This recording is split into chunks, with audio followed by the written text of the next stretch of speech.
Um, so as Richard said, this is the first of two online Zoomy kind of things. It's tonight's mainly going to be a kind of an introduction to fungi, where we go looking for them, what we're looking for when we're identifying them, all those kind of things. Next week we'll be more in depth at looking at families and how we identify specific families and genuses and things like that. So a little bit about me to start with. That's not me, that's my grandma. That's Grandma Edna. That's how I got interested in fungi. She used to pay me to find fungi. She used to pay me a penny for every common species, 2 pennies if it was uncommon, and 5 pennies if it was rare. And at the end of our walk through the woods, we'd call off at an old-fashioned sweet shop, and whatever in mushrooms I'd convert to sweets. And I just got hooked from the age of 5 looking for fungi. It is a treasure hunt. It's like nothing else in the natural history world, I think. I like my bird watching, I like looking at plants and all that kind of stuff, but there is something ethereal and magical about looking for mushrooms. Then when I got older, I went to university. My degree's in wildlife photography, so I'm BA, I'm not BSc. But I've always been passionate about trying to record fungi. And then 10 years ago, I moved over to Queensferry, which is where I am now. And I was putting in records to Covnod and they weren't being verified. And it kind of irritated me a little. So I put my hands up to say, if no one else is verifying them, then I'll do it. So I became fungi verifier for Flintshire and Denbighshire on the basis of no one else wanted to do it, which is nice because hopefully it gives me some ground to start trying to get people infused in the fungi of Flintshire and Denbighshire. And the rest of North Wales. We're really fortunate, like for where we are, the wealth of habitat we have in a small area. For looking for fungi, it makes it almost a nightmare because there's so many choices of where we go looking on a day, whether it's down on the sand dunes or into coniferous woodland, into deciduous woodland, into arable fields around here. You know, there's a wealth of habitat into the mountains. You know, within half-hour drive, you can be in totally different habitats. So the amount of fungi you can encounter in North Wales is a lot.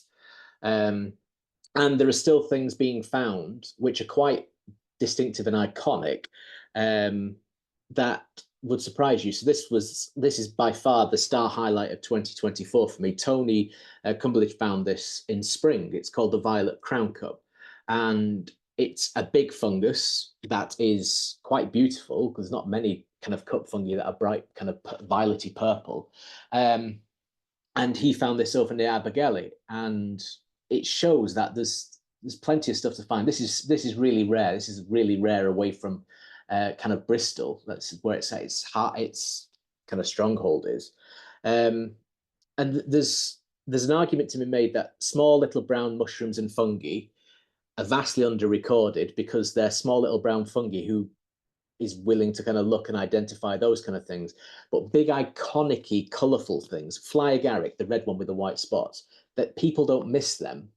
So if they've got few records, then they're genuinely rare. And something like this, which is a big cup fungus, you could almost like eat out of this. It's that kind of big, and purple in spring. These things don't go amiss, you know. So there's plenty of in North Wales. Don't think for 1 minute that everything's been found. We know all about all the kind of fungi. We don't know practically anything about the fungi in North Wales.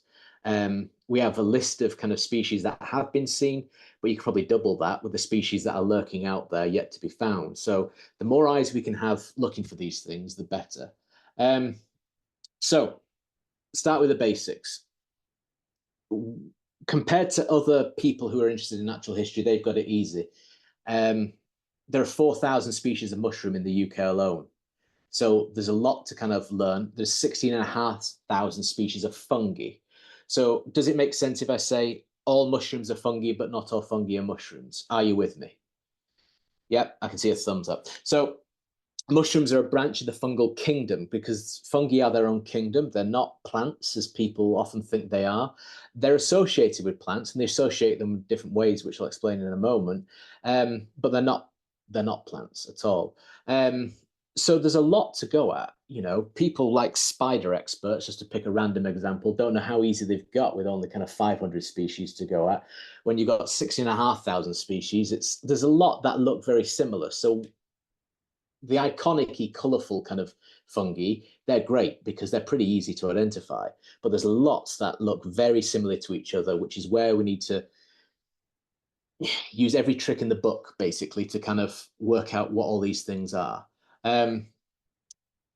These are the kind of, for the next few, for this week and next week and those that are coming on the field event, I'll refer to mushrooms and other fungi, as daft as that sounds. But mushrooms is one big camp, and anything that's not mushroom shaped we'll call other fungi, just a generic kind of way. But that other fungi is massive. It includes everything from things like penicillin, yeasts, those kind of weird things, right the way through to the kind of more conventional things that you're going to find in the field. Because we could, if we wanted to do site surveys and get some records right now, who's got athlete's foot, dandruff, those kind of things.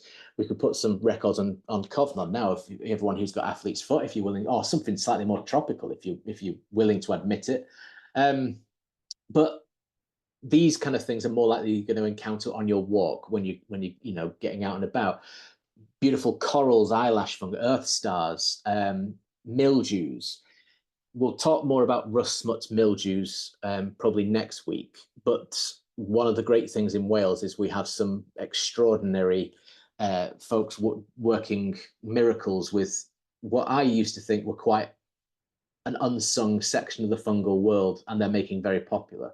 Because this bottom left thing, these kind of mildews you see on plant leaves, gardeners usually hate them, but they're actually quite interesting. And they've for years and years and years they've been vastly under recorded. And there's some great free books that have come out that people can download and kind of use and get all sorts of interesting records from. So fungi come in all, as you can see, all sorts of shapes, sizes, colors. And they can vary a lot, which makes them a bit of a pain.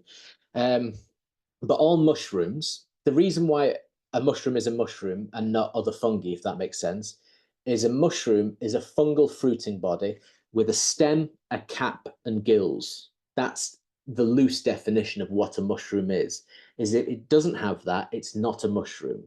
So if you see a big bracket fungus sticking out of the tree, it's not a mushroom. It's a fungal fruiting body, but it's not a mushroom.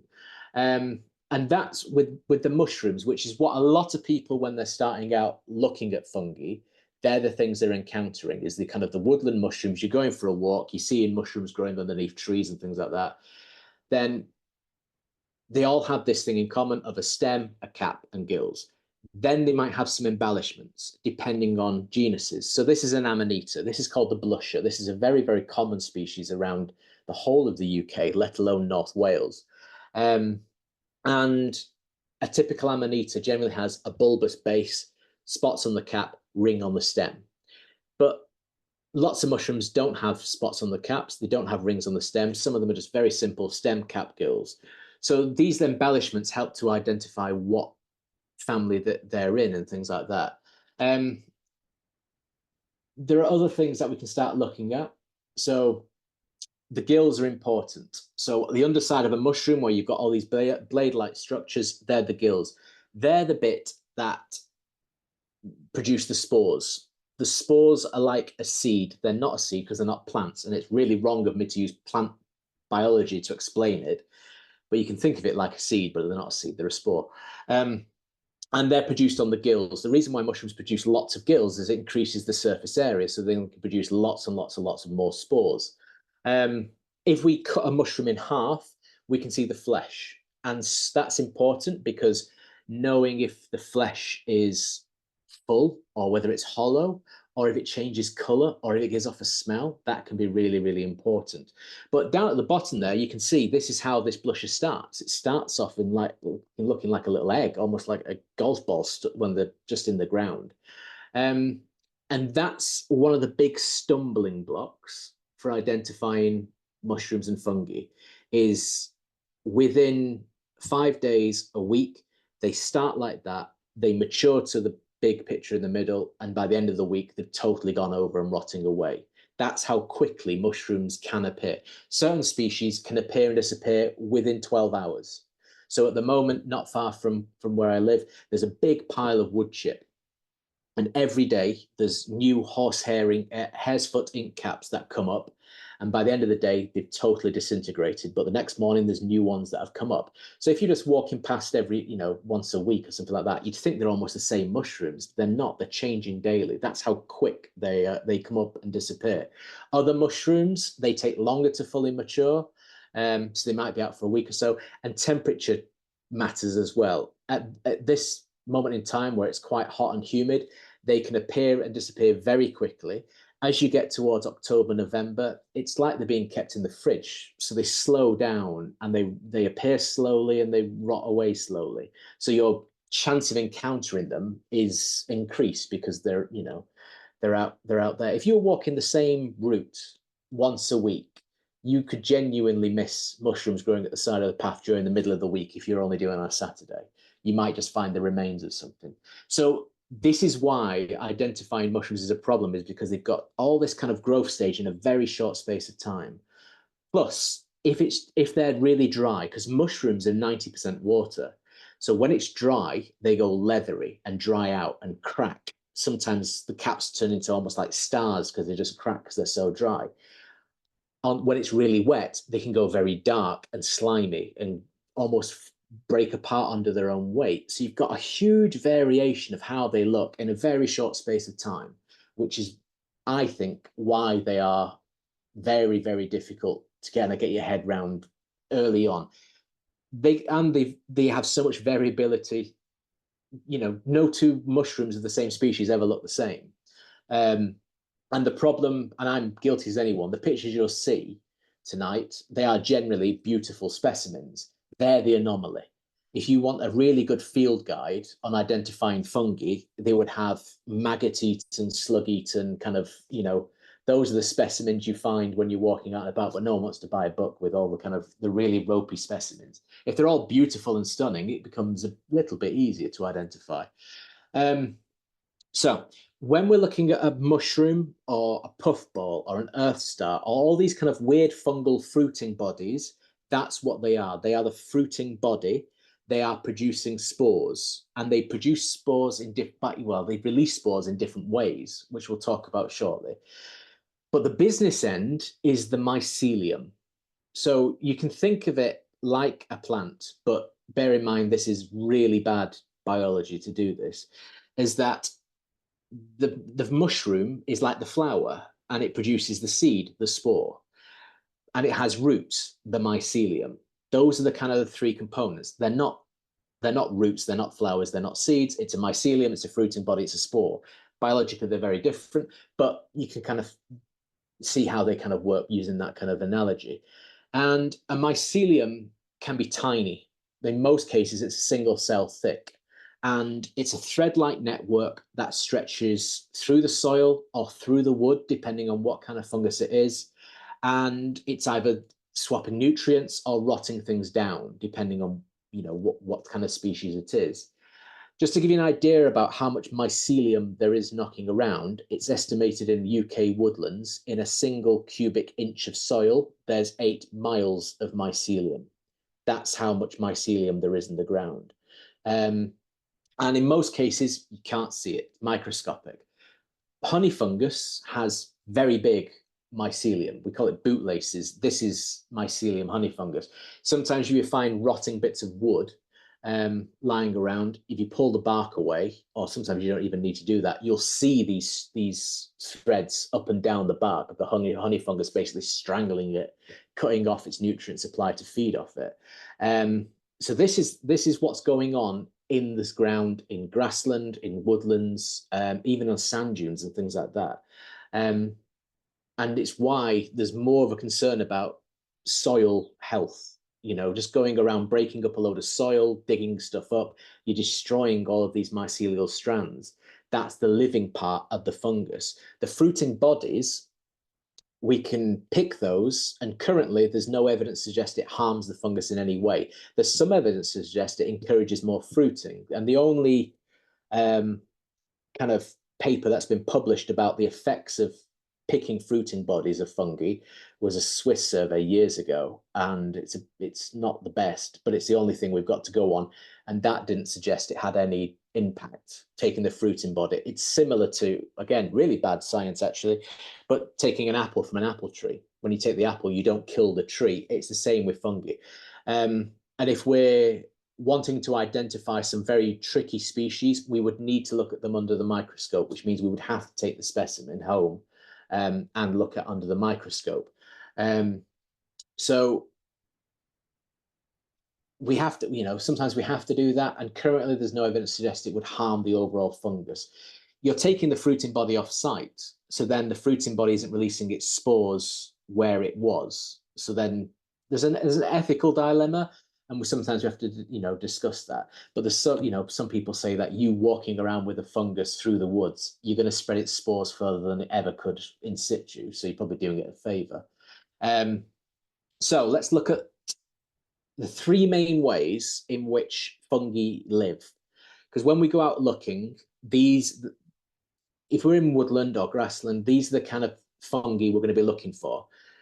So we're going to be looking at saprophytic fungi. So these are fungi that rot plant material down, and they didn't kill it, but once it's dead or dying, they help to rot it down. So it's like fungi get blamed for all sorts of things they're not guilty of. But often when you get fungi growing on a tree or something like that, people think the fungus is killing the tree. It might be, but in some cases, the tree is already dead or dying, and the fungi are just helping to rot it down. They are the recyclers of the environment. Anything that's dead or dying, leaf litter, small twigs, big logs, huge trunks of trees, they will rot down. And different species like rotting wood at different times. So if you have a beech log, my mentor, a chap called Peter Hill, did this in the late 80s and 90s, freshly cut down beech. And over the next 15 years, he watched it rot down. And initially, freshly sawn wood, when it was cut down, within 6 months, certain species of fungi were on it. And they started the rotting process. And then as they got a bit more rotted down, the wood, then other species started to join in. And then more species started to join in. And then as it rotted even more, the initial species left because they didn't like it. They like that kind of fresh rotted, freshly cut wood. They don't like it very rot, So even a rotting log has various stages of habitat, if that makes sense. Certain species of fungi like it, just freshly cut. Others like it when it's really rotted down, etc. So they're saprophytics. They're basically the recyclers. We do have parasitic fungi. So these are fungi that will kill plants, trees, things like that. Honey fungus being, the prime example that a lot of people have heard of. It can be a prolific fruiter. And it gets a lot of bad press. People often think, oh, it'll kill all the trees, etc. In most woodlands, it's the creator of really good environments because it gets rid of weak trees. It's like anything in nature. It's a killer, but it wants the path of least resistance. So if an oak tree is very healthy, it's very unlikely to get attacked by honey fungus because it's very healthy. Whereas if you've got, very weak trees, etc., it will kill them. And then it creates opening in the wood. It creates glades and all that kind of things, and creates dead standing wood, great for woodpeckers and nuthatches, things like that. And then as it, invertebrates that like dead standing wood. And then when it falls over, you've got invertebrates that like it when it's fallen over and all the other things that go with it. So I see honey fungus as more the creator of really good woodland. Growing up in Greater Manchester, there's too many woodlands where all the trees are the same age and it's all very dull and boring. Honey fungus is gradually creating really better woodlands, I think. So they are parasitic. I don't think there's much else to say about that. But the third one and the kind of big one we're looking for in the autumn are mycorrhizal species. So these grow symbiotically with plants, mainly trees, and they swap nutrients. That mycelium and the roots of the tree join together and they swap nutrients. And the tree can give the fungus things like water. Fungi struggle to absorb water on their own properly efficiently, and in return, the fungus can fix nutrients for the tree. There are some experts that think that 98.5% of all green plants on Earth cannot exist without a fungal relationship. That's how dependent plants are on fungi.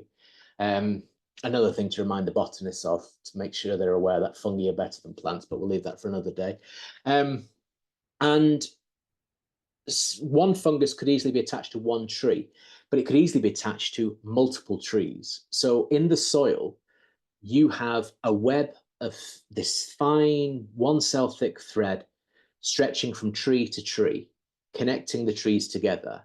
Well, now the trees can talk. And I remember as a kid being in the woods with my grandma and saying, well, you know, joking, the trees can talk, etc. Well, now we know the trees can talk. It's just we don't really know what they're talking about at the moment. But using this mycorrhizal system, trees that come under attack from certain pathogens, the fungus can help prep the tree for defense against that. And it can prep other trees in the area for defense against that as well. There was a study that said that oak trees can recognize their own children, which is way too romanticized. But an oak tree that's connected to its own saplings via mycelial network can give preferential treatment of nutrients to its own saplings than itself, suggesting at the very least it recognizes its own DNA. But underneath your feet, like I say, in a cubic square inch, there's 8 miles of mycelium in the woods. It's a vast network. And it's not just one species. You'll have some species that are host specific. They only grow with one tree, but you get other species that grow with multiple species of tree, which then connect an oak to a beech, and a beech to a birch, and a birch to a willow. And or before you know it, you've got a massive network in the ground. It sounds like something from the, you know, fairyland, you know, kind of thing, all these things talking. But that's what's going on in the ecosystems. And it's the mycorrhizal fungi that are really doing that. So I mentioned spores. The whole point of these fungi producing spores is they're basically producing clones of themselves. And fungi have sexual and asexual reproduction. Not going in this today. We'll cover this maybe next week. But they have sexual and asexual reproduction. A lot of the time when they're producing spores, it's asexual reproduction. They're producing clones of themselves. But a mushroom could produce 40 to 50 million spores easily, kind of over the course of its life. So it could produce a lot of mushrooms. And one fungus might be producing multiple fruiting bodies. So then we're talking about not just 40, 50 million, we could be talking billions of spores from one species in a woodland over the course of, you know, a month or so.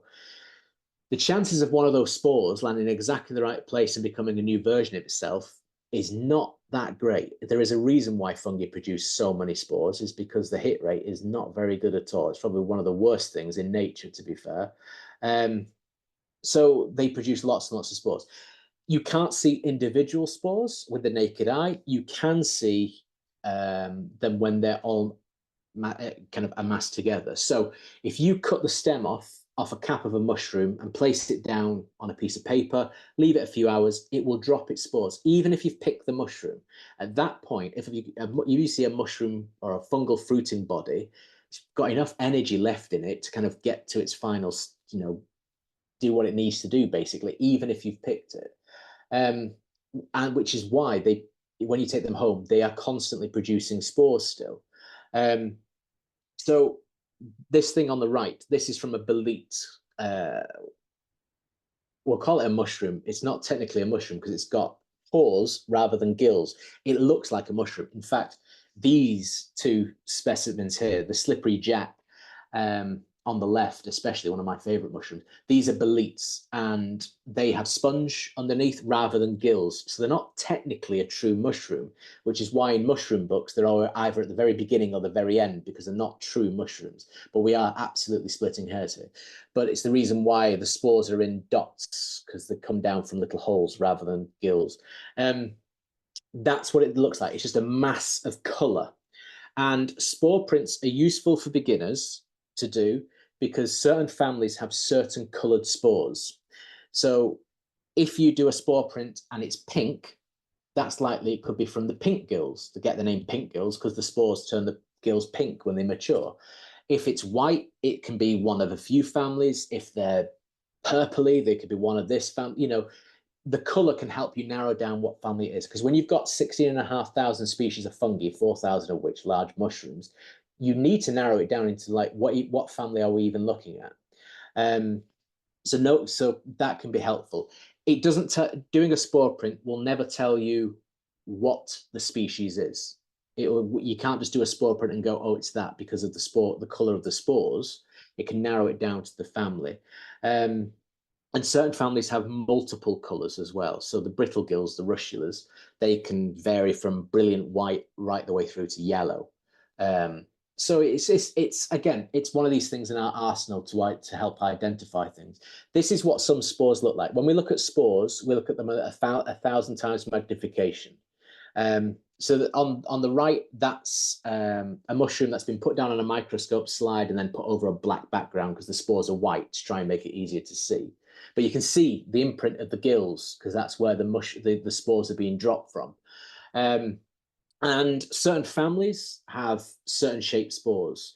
They might have intricacies. So the bottom right spores they're from the russula family, and we use well, you can use a couple of chemicals, but we use a chemical to dye the spores because they have ridges and warts. And depending on if the ridges are interconnected or not, or how big the warts are, that can help determine what it is. Spores are almost like a fingerprint in that they're quite distinctive from species to species. Some of them, it's very, very slight difference. Others, between species that look alike, can be very different spores. So as soon as you look at the spores under the microscope, it can really kind of make it much clearer what's what. You don't have to do it at 1,000. If you want to see more details, you need to see it 1,000 times magnification. You can do it at lower magnifications with species that have bigger spores, but some have got tiny spores. So generally it's 1,000 times magnification we'd need to do that with. Let's talk about the law quickly. There are certain laws that protect fungi and stop you from picking them. So one of the main laws is the Drug Act. So there are lots of species that come under the Drug Act that grow wild in North Wales, including in people's lawns, like Liberty Cap, blue leg brownie. This is a non-native species that spread like wildfire, and it occurs on wood chip, and it's spreading everywhere because everyone's putting wood chip down and mulch and all that kind of thing, and this fungus absolutely loves it. They're both part of the psilocybe family. They're both Class A drugs, so it was always a surprise when they were reclassified because I thought magic mushrooms, things like that, will go down to C and things like that, and then probably legalized. But no, they went to A. They're in the same par as if you were holding a bag of heroin, which is madness, but we'll leave that for another day. So if the law previously was if you had magic mushrooms in a dry state, in a prepared way, that would be where you'd be breaking the law. Now it's any form. So if we next weekend find some Liberty Cap magic mushroom growing in the grassland, likely is where they occur, they're quite common, and someone puts one in my hand, theoretically I could be arrested. Theoretically, but that's the law. There are 5 species of fungi which are protected by law. One of them shouldn't be because it's grown commercially. Because one of the problems we have with fungi is just we don't know anything about them. As daft as it sounds, when I say that, I mean we can't grow these things on command. That's where we are with the science. So with certain species of fungi, we got very lucky. So oyster mushrooms, shiitake, Agaricus bisporus, your white button mushrooms, put some of the mycelium in some growing medium, they'll grow. Keep them, moist or whatever, they'll grow. But what the Italians call porcini, or the French call cep, or we call penny bum, chanterelles, the wood hedgehogs, the very expensive wild mushrooms, the reason why they are wildly expensive is because we don't know how to grow them. No one can. You can't just have a warehouse and grow a load of chanterelle. If you could, you would revolutionize the mushroom market worldwide. It's estimated at about £1 billion. So there are people trying to do this, but we don't know how to do it. So with certain species in the wild, it's not like we can have a seed bank and then if they go extinct in the wild, kind of reintroduce them. If they go, that's pretty much it. That's where we are with the science. We can hold on to some of their spores and things like that, but how viable they would be is another question.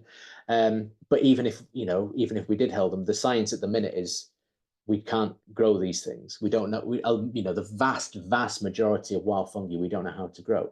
And of the 5 species protected by law, one of them is grown commercially because it's used for all sorts of medicinal kind of reasons. So it didn't make much sense. If you're going to of the 16,500 species, there's far more things, probably more prioritized than that. That's just my opinion. That's the law when you go out and about, though. Drug Act, and then 5 species that, unless you see lion's mane, which is a very impressive bracket kind of fungi, the other 4 are so nondescript, you're not going to, stumble across them by chance. When do we look? I know we're coming up to autumn, but we can be looking for fungi all year round. That's one of the joys of them, is that you can be out every day of the year looking and recording fungi. So spring, generally a lot of the big fungi don't like spring. That's when they stop. You get very specific species in spring, including St. George's mushroom, usually it grows around St. George's Day, which I know we're in Wales, so everyone's well aware of St. George's Day, but that's the reason why it gets its English name. And the morels, they are spring species, including the common morel and the false morel and the thimble morel. All of these are quite relatively common in northeast Wales. To be fair, I think they're all common in northwest Wales. There is another morel that I know Charles Aaron, who's the recorder for northwest Wales, he doesn't get, but I get it over this way. But these are kind of mythical morels, especially. Once you know where they kind of grow and the habitat, they're easier to find. It's knowing in the first place. You can read as much as you want in books. It's not till you see them growing in the wild that you go, oh, okay, I know the kind of place where they grow now. St. George's mushrooms grow here, then everywhere. Nice old pasture. If you see nice rich meadows with St. George's mushroom in it, get excited about the meadows, because mushrooms don't like growing on areas that have had chemicals put on them. So if you see this growing in the grassland, it's probably an indication the grasslands are in, really good quality. So we can look in spring. Spring I've classed as March to April. You'll quickly realize if you go looking for fungi, there's a reason why the books just say autumn and not like a specific from the 13th of September to the 16th of October, those kind of things, is because they are so weather dependent. So in summer, we'll be looking for chicken of the woods, which gets its name because when you cut it, it looks like fresh chicken. It has the texture of fresh chicken. It tastes like fresh chicken as well. But the summer, there's a lot more rust and smuts, mildews, kind of plant parasites. Of all these wonderful wildflowers start coming, the fungi are there to kind of make sure they're still the stars of the show in my eyes. So you get all these weird, gardeners will hate this. If you start getting rust and smuts and mildews on your plants, it's a thing of nightmares. For me, it's absolutely wonderful, etc. But these are kind of more, look for them more in summer. And again, I've put summer from May to late June, but in reality, it's right the way through to August. And then autumn. Now, autumn, I've put July to early November. In reality, as soon as it rains in May heavily, so the first heavy frost, that's autumn in fungal world. And it's why now I'm not enjoying this weather at all, especially kind of, 2 weeks before we go on a little fungal field outing, and all I can see on the horizon is nice, warm, dry days. That's the stuff of nightmares for me. If everyone else is enjoying the weather, for a fungal enthusiast, it's the stuff of nightmares. So I want it rainy. Last July and August, when everyone was complaining about summer being rubbish, it was one of the best July and August I've ever known for fungi. I was in my element. I absolutely loved it. September, October was a washout. When we get those kind of Indian summers very late on, fungi like it. We don't know how to grow these kind of, the species you can see here, we don't know how to grow. but we know they like it damp, but not too wet. They don't like it too dry. They don't like it really hot, but they don't like it really cold. You know, they're very much Goldilocks. But the one thing they need is moisture.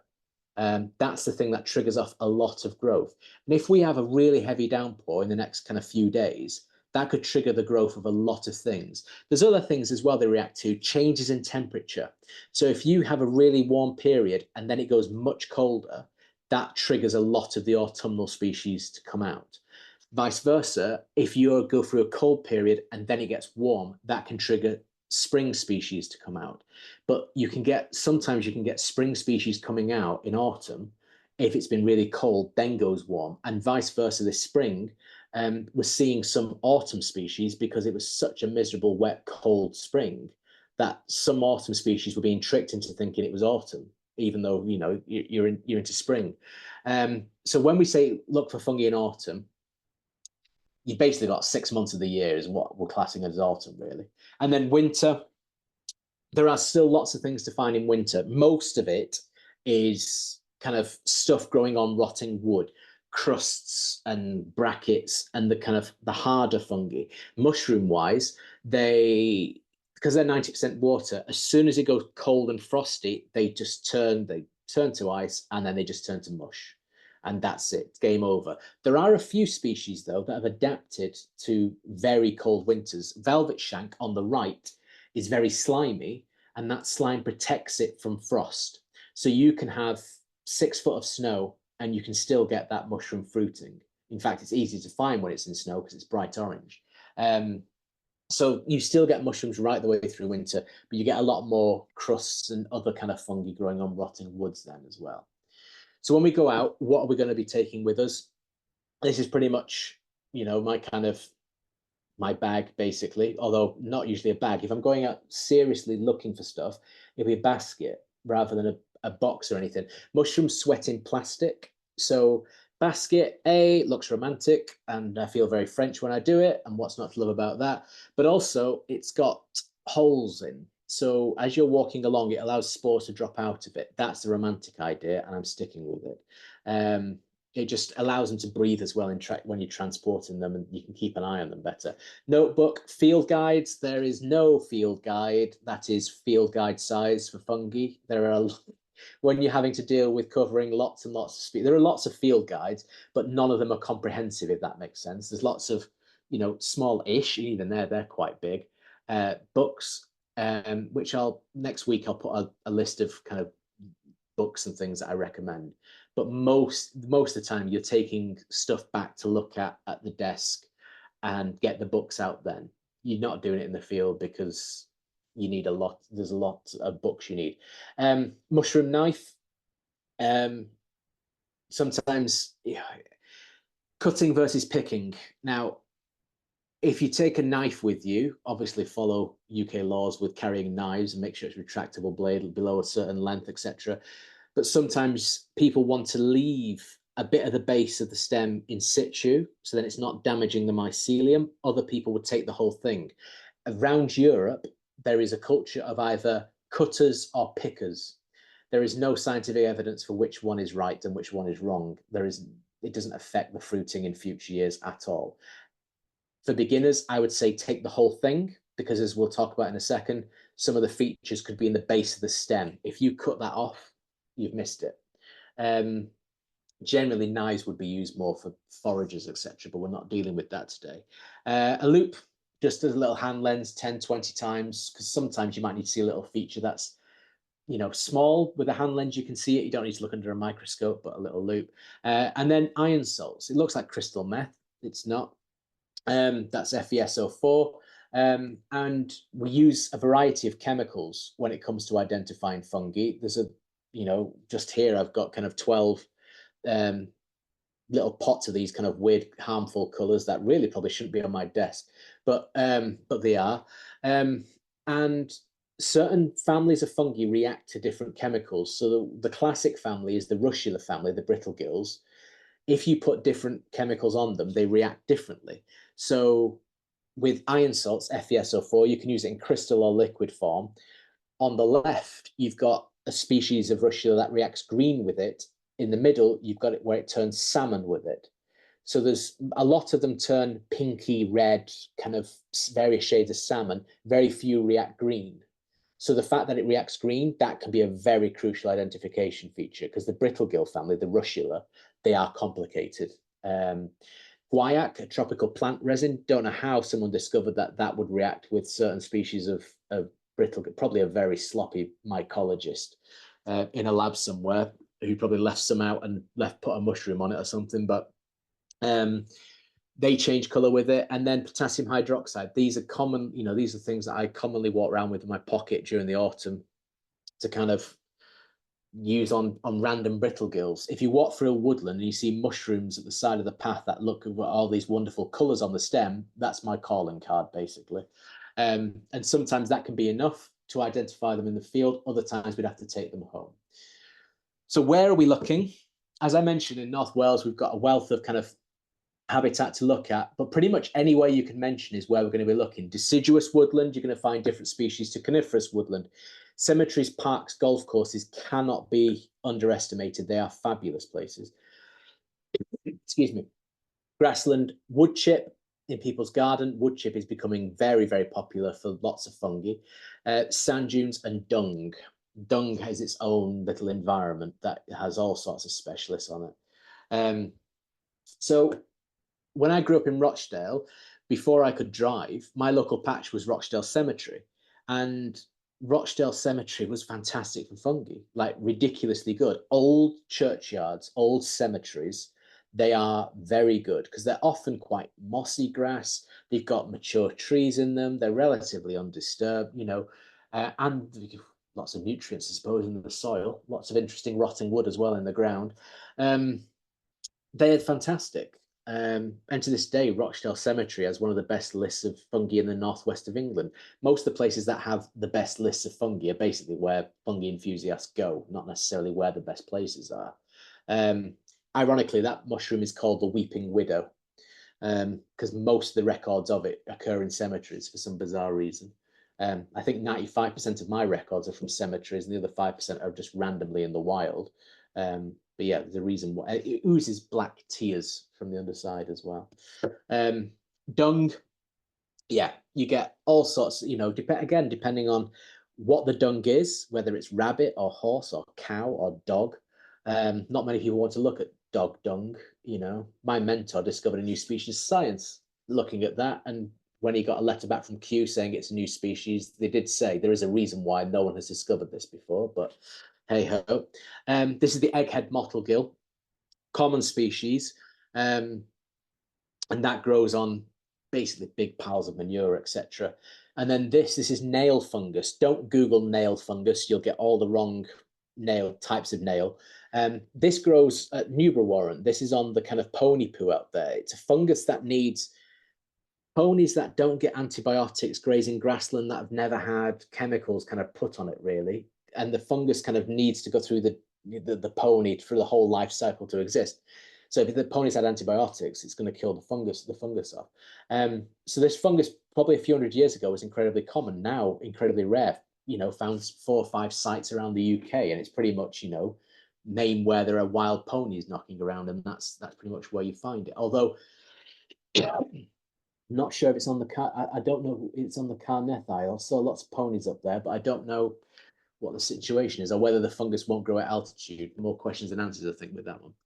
Anyway, know your trees. This is really important for a number of reasons. I'm sure I'm preaching to the choir here, but there's nothing worse than going bird watching with people who don't know the trees. And when they say, oh, look at that bird in the tree, it's like, well, which tree? Is it in the oak? Is it in the sycamore?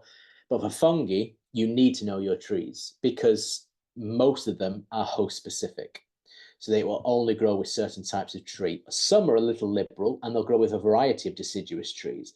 But many, the clincher might be, does it grow with this tree or does it grow with that tree? And if you can't see that tree anywhere nearby, it's unlikely it's going to be that species. Not always, but, knowing your trees and just the basics, beech, oak, birch. You don't need to really go into the different kinds of oak and things like that, or the different kinds of birch. It's just the very, very basics. On the right, there is a free download from my website that you can download to A3 and use. No one's got an excuse for not having a little cheat guide of tree leaves in the summer, etc. So you're more than welcome to download that. Mixed woods are great because you're going to encounter lots of different species, because you're going to get species that grow with oak and birch and willow. But then there are other species of tree which are not good for fungi in terms of mushrooms and fungi growing from the woodland floor, the mycorrhizal stuff. Sycamore and ash are them. If you go into a wood which is predominantly sycamore and ash, do not be surprised if you don't find any mushrooms growing from the ground. You might find things growing on the rotting wood or on the rotting leaves and things like that, but they don't form what we call ectomycorrhizal relationships with fungi that produce big woodland mushrooms. Oak, birch, beech, they are the king. They are the ones producing a lot of relationships. They are great. So if you're going to mixed woodland, you're likely to find more species, but if you make sure it's mixed and not, like I say, if it's an ash plantation, the only thing you'll find that's fungi at the minute is probably ash dieback and a few things rotting the ash trees down. You're not going to find pretty fungi growing from the ground, etc. Beech woods are king, in my opinion, for a number of reasons. They produce probably the most relationships with fungi when they're alive and when they're dead. And not only that, but beech, when it grows, forms such dense canopies that nothing else grows underneath them, as you can see here. So if there are mushrooms growing, they're easy to see. So not only does this species kind of produce lots of fruiting bodies, they're very easy to see because of the kind of habitat they're growing in. So beeches, these are the kind of species you find with beech, by the way. These are all, wherever you get beech trees, these are the things I would expect to see straight away. Yeah, beech is king. You need to know that. Grassland, though, there's lots of fungi that are very interested in kind of in grassland, and we're interested in those grasslands because of the fungi. The more types of waxcap and those kind of families, then the more important these sites can be. But they don't like chemicals and things like that. So you want really good old pasture, basically, for looking for grassland fungi, which hopefully we'll find some next weekend. Coniferous woods, plantations, whatever you want to call them, plenty around North Wales. They have a limited number of species that like these, but the ones that do can be quite prolific. Yeah, and some are kind of interesting because species like the bottom left, the larch bolete, which grows exclusively with larch, won't grow with any other tree, means it's not native, which is something we don't really talk about in the fungi world. With things like that, we can say it's not native. Larch isn't native, therefore the fungus that grows 100% only with larch can't be native. But other species that grow with oak or birch, they might not be native, but we haven't got a clue. They might have come in and then once they're here, they grow with our native trees. So we don't know if they're native or not. It's a very, very difficult question, which we will leave for another day. There are lots of other habitats as well that are quite specialized. In spring, if fungi don't generally like it wet, there are one or two that do. Bog beacon likes it wet, as in it will grow in bogs in kind of very damp. Well, I've seen it growing in slow moving streams, well, sometimes quick moving streams. So you can find them in very wet areas. And then the other week, I was very pleased to encounter this.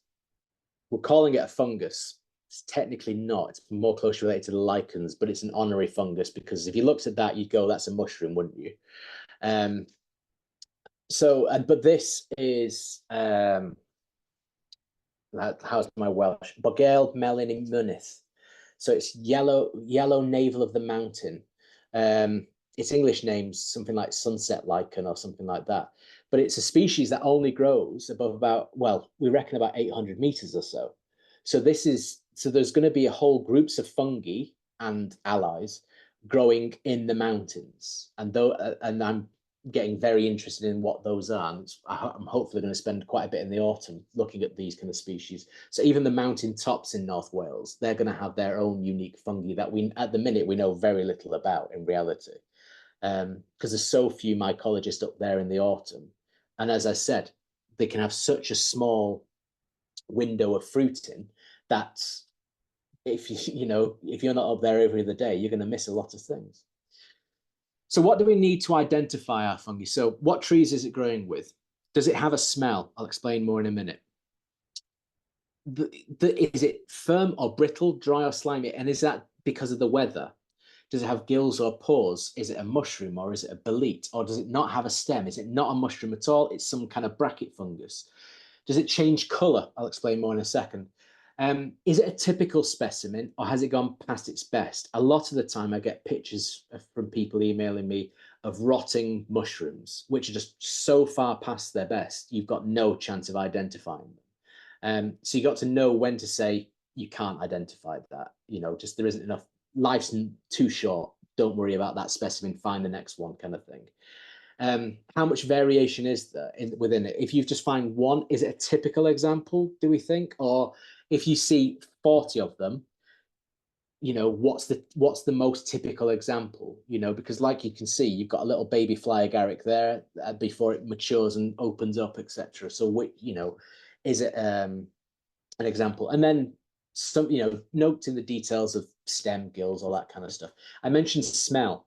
Smell is very important when it comes to fungi. So if you're coming in 2 weeks' time on the field trip, then the smell mushroomy is forbidden. You're not allowed to use it. You are allowed to use it in very certain conditions, which is the agaricus family. The agaricus family is your white button mushrooms from the supermarket. They are the agaricus family. Agaricus is an old Greek word which means mushroom. So the agaricus family are the most mushroomy mushrooms of the mushroom world, and they smell of mushroom. We've decided that's the smell of mushroom because those are the mushrooms we use. But that smell is very distinctive for that family of mushroom. Other mushrooms will smell earthy or fungally, not mushroomy, but others smell of aniseed, iodine, urine, almonds, gooseberries, death, ink, all sorts of weird, wacky smells. So when we pick a mushroom, usually the smell's strongest on the underside, so you smell the gills. But for things like the iodine bolete, the top right one there, it's in the flesh of the stem when you cut it towards the base. That's where it stinks of iodine strongest. Otherwise, it doesn't smell as much. So smell is very, very important. And some mushrooms change color. So this is a rooting bolete. The flesh is yellow. I can't get a picture of the flesh being yellow because as soon as you cut it in half, it turns blue. And if I run my finger over the pores on the right-hand side, you'll see it also turns blue. So you get color changes in fungi from handling them. Others can be quite quick. Some it takes longer to happen. So this is Xerocoma cisalpinus. It's called a bluefoot bolete. This is on the left-hand side, the initial cut where you can see the flesh is quite pale yellow. And then after 10 minutes, the stem has clearly gone blue, hence the bluefoot bolete. So you get that kind of color. You can also get mushrooms that have multiple color changes. So this is the blackening brittle gill. It starts pure white and finishes looking like it's been set on fire. And at that point, that's when it's at its best, when it looks like it's on fire. This is in between, when it's this kind of brown switch, going from the pure white to the black. So you get a natural color change in as it matures. But when you cut the flesh in half, it turns blood red as well after a few minutes. So that can be, so you get multiple color changes with that species as well. There's other things we can look for when we're identifying fungi, etc., which is things like, is it producing milk? As daft as it sounds, it's not actually milk, it's latex. But when you damage the gills, it produces this liquid, and that can identify it straight away as a milk cap. Because the milk caps all get their name because they lactate. So it's just noting things like this. It's not just as if you just leave a specimen in the field, you could be missing out on so many features that help identify it, which is why we need to look at them from every angle, sometimes cut them in half and things like that. Any color changes, smells. Sometimes smell take a while to kind of kick in. Sometimes it can be overnight. That a couple of species stink of curry. So you can be wondering what it is, leave the mushroom on your desk, and then I've had this before, come into the office the next day and office stinks of curry, and it's like, oh, okay, I know what it is now. Yeah, a few things to finish up off, and then I'll let you all go, because it is bedtime. there are certain fungi that people watching this, I know they know how to identify them, but might get frustrated that I won't accept them on Covnod because this is Scarlet Elf Cup, and everyone who goes out in the spring sees Scarlet Elf Cup. But there's two. In fact, there's more than two. And unless you look at the spores under the microscope, you can't tell them apart. So if you don't look at the spores under the microscope, we can't say for certain it is Scarlet Elf Cup, even though everyone sees this everywhere. There's a couple of species like that, quite common species that every time you go for a walk, you're probably likely to encounter. But unless you look at them under the microscope, you cannot say with 100% certainty at this moment. That's how you identify it. There's Scarlet Elf Cup and Ruby Elf Cup. And I've seen so many Scarlet Elf Cup that when I see Ruby Elf Cup, it has something about it that goes, okay, this is slightly different, and then you confirm it under the microscope. But for beginners, etc., who wouldn't have had that kind of experience, when we come to record these things, they would have to go down as Sarcophypha spur. We can't say the Scarlet Elf Cup. The Ganodermas, artist bracket and southern bracket, are the same. These are big woody bracket fungi that stick out of trees. Unless they're being galled by a wasp, that causes a gall on one of the species. If they haven't got that, it could be one of two. If it has got the gall, it can only be one. If it has, so there are certain species that just are a pain because most of the books don't illustrate this. A lot of books will have Scarlet Elf Cup in and make no mention to the fact that there's another species called the Ruby Elf Cup, which is rarer, but is lurking out there. Just to show you how we go about recording it, obviously we want to use Covnod. This is a winter stalk ball. It's a little puff ball on a stalk. It's usually a coastal species. It likes very sandy soil, but it grows quite commonly behind me at Deeside Industrial Estate, along the kind of edge of the cycle path. So this was taken earlier this spring. So if I was going to record this, I'd go onto Covnod, and it's the usual kind of stuff, as much information as possible when we come to record fungi, because believe me, there are so few records of fungi out there in Northeast Wales, especially, that it's a pain to start knowing what the true list of species that occur in the area is. Whether these things are increasing or decreasing, that's so hard to say because there's so few records. There are some people in the group chat that do supply records, and I thank them. But the more people we can get, the better. The more knowledge is power at the end of the day. But there's a few things, if we're recording these things, that we need to know. Obviously, it's name. When it comes to the abundance, I often just put P for present. There's no formal way of recording the abundance of fungi, really. I suppose you could use like the plant Dafoe scale, but it's not really appropriate for fungi. So often I'll put in the notes, if there's loads of specimens of something unusual, I'll put that. If there's only one, I might put that. Include a photo, and the great thing is now with Covnod you can include multiple photos. So if it's a species where it's like the cap looks like this and the underside looks like that, you can include multiple photos. Grid references, 6 figures minimum. Really, we could do with that. The kind of 1 kilometer squares are almost a little bit useless for fungi, to be honest. But a lot of the old records are done at 1 kilometer. Some of them are done at 10 kilometer, which is practically absolutely meaningless. So the more accurate, especially for rare things, 8 figure, 10 figure would be absolutely ideal. 6 figure is what I generally do for the common stuff. If you're just going through a woodland and you're recording the species you'd expect to see, I'd do 6 figure, 8 figure for something that's slightly more unusual. And then with fungi on Covnod, it would automatically come up with other fields like habitat and substrate. With substrate, there's a list to choose from.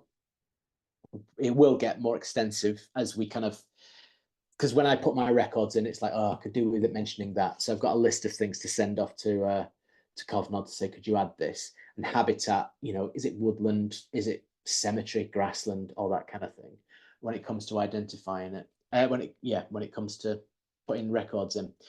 If you find something that's really unusual, you might hear me say, get an email from me saying, could you send it? And sometimes you can send fresh specimens, Often dried is preferred because they're not going to go slimy and mushy in the mail, etc. Various ways to preserve specimens. Not everyone's going to buy. This is what I have at home. This is a dehydrator.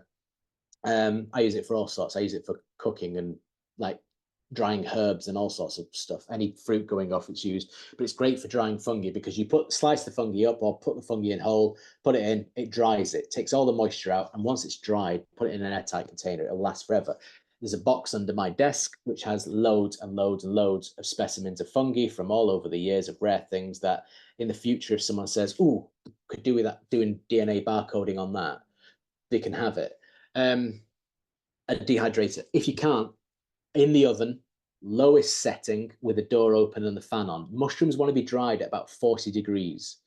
So most conventional ovens start at 50. So then leave the door open, fan on, and that should make, there's a difference between drying and cooking, and you want to dry it. You can do it on the radiator. Weather like this, you can almost do it outside on the veranda, or the patio or whatever, and do that. But drying is just a way that in the future we can look and go, okay, what it was that or it isn't that. It just let just easier for transporting as well. And photographing specimens, I get this all the time. It's never, most of the time, it's asking if they're edible. And it's like, it's a very dangerous game to play this, just emailing me random pictures of mushrooms where you're just taking a picture, the equivalent of someone's head, the top of someone's head. So when it comes to photographing specimens, you've got to show the whole thing, because that picture on the right is the equivalent of getting all of us together in a group and then sending a drone up and taking a picture of the top of all of our heads and then saying, who's that? Do you know what I mean? It's kind of the top of the caps is just the top. What does the side look like? What do the gills look like? You want to see that side on. So that's a nice picture because it shows it in situ with the kind of the things it's growing with. But it's, other than that, it's almost a useless photo.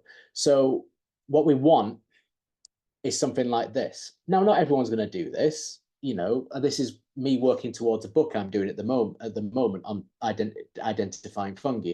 But if you can just lay them out on a surface, showing what does it look like side on, what does it look like on the cap, what does it look like underneath, what does the flesh look like? You can do photos like that. It just allows you to see every angle, because you don't want to photograph a specimen in the field, get home, and the book says the clincher of how to identify it is based on the flesh or the underside or something like that. And you go, well, I haven't got a picture of that, and I'm not going back to collect the specimen or something, something like that. So the more details you can get, the better, as well as noting, does it smell? Because the amount of times people email me and I reply with just, does it smell? That it can be, the more information you have, the better for this kind of thing, basically.